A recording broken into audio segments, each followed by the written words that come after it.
So how does a private company get the right to exercise the power of eminent domain?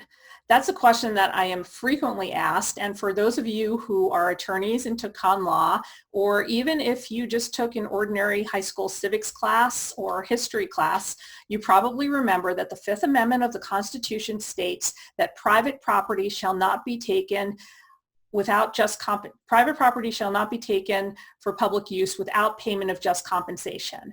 And so there's two components to that.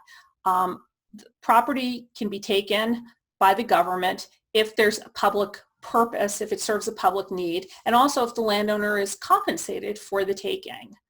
Now, a gas company isn't the government, and so again, you're correct to wonder why this private company can use the power of eminent domain, and here's the reason.